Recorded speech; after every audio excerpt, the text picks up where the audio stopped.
Good afternoon and welcome. This is your News 4 Now update. I'm Kay Ingram, and we're watching breaking news out of Queens. That's where there's been a crane collapse. So let's get to Tom Dwyer live over the scene in Astoria. Tom? All right, and Kay, you can see we've got heavy police and fire department activity here. This is 37th Avenue and 48th Street in Queens in the Astoria section, actually right next to the Sunnyside train yard. The call came in about 11:30 this morning where we had a construction accident. You can see that it's roped off at this point. The word that we've gotten is that we've got about 5 injuries. They're being evaluated by EMTs on the scene. We did see someone leave in an ambulance a short while ago. The investigation will probably continue for several hours. Live in Astoria, Queens, Tom Dwyer, Chopper 4. Kay, back to you in the studio. Tom, thank you for bringing us the latest there. Now, happening today, the search is on for a gunman who was critically injured an off-duty NYPD officer in Brooklyn. It happened Saturday night during an attempted robbery. The officer was shot in the head when he showed up to buy a car found online. News 4's Romney Smith has the latest from the hospital in Brownsville.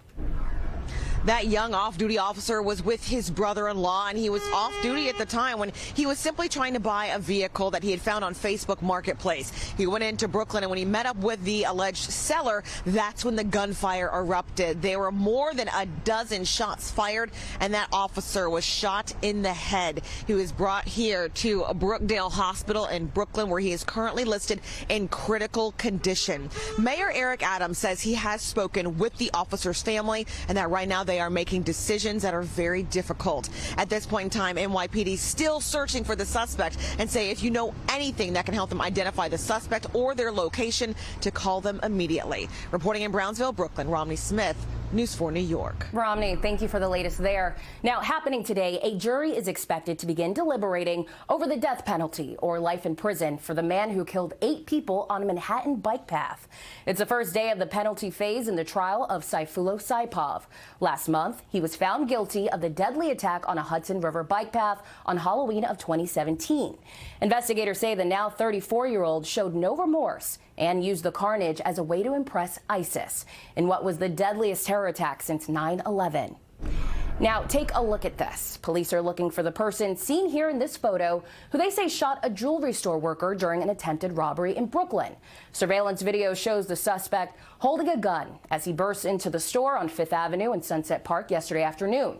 Police say he fired 1 shot before running off. That shot grazed a 24-year-old worker. He was taken to the hospital in stable condition.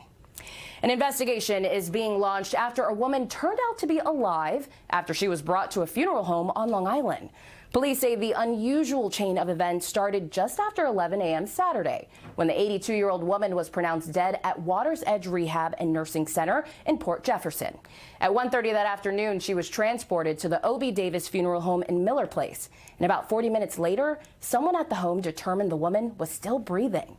Police say she was then taken to a local hospital, but it's not clear how she's doing today. And a rescue on Lake Ronkonkoma. The Suffolk County Special Patrol Bureau pulled this dog from the lake Sunday morning. The dog was found in the water and 4 officers jumped in to help. Now, it's not clear how the dog wound up there, but good news, the little guy wasn't hurt. Just a little cold. And speaking of cold, Dave, how's that weather looking?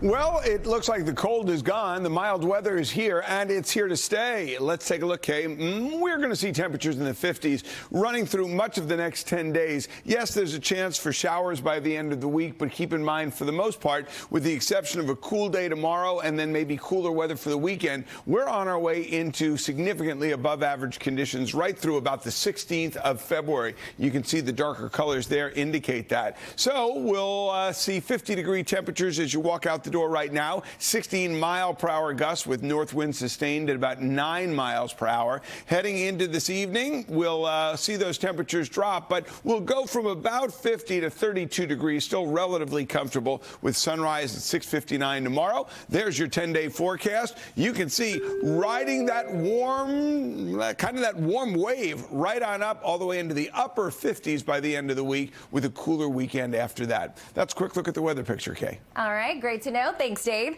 Well, that's it for now. I'm Kay Ingram. We'll be back.